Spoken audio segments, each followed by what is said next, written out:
Well, I think the deal, the first deal, negotiated by the U.S. and China about Chen Guangcheng was a very flawed one, very rushed one, and it turns to be a messy one.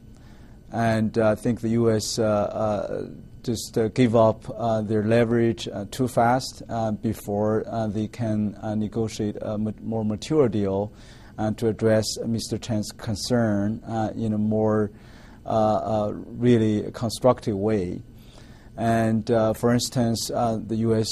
should ask the Chinese or negotiate with the Chinese to allow Chen's wife and two children to come to the U.S. Embassy to allow them have a safe environment to decide what's the next step.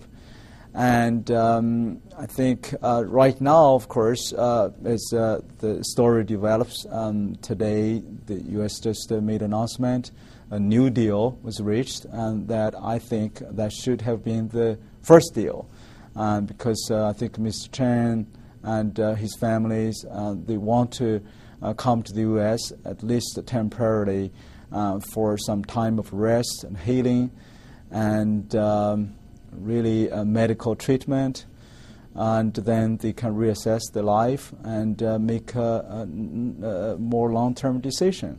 Chen does have a lot of friends, and have, especially in the human rights defense circle, and many human rights lawyers around him, and the retribution against them has already started. Actually, even today, when the U.S. announced the second deal was reached, several Chinese human rights lawyers, like attorney Jiang Tianying, who was a close friend of Chen and myself, and he was taken away and by 5 public security officers and being beaten up and already tortured with one ear lost hearing, and the other one is not functioning well.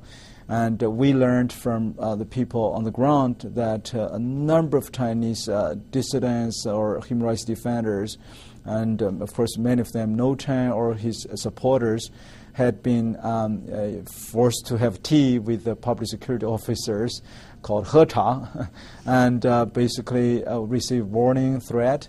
It's nationwide, and I think that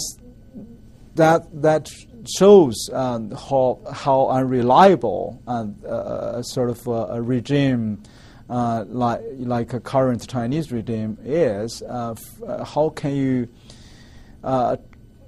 put your faith, on a promise, like when he would not even keep the promise as on day one.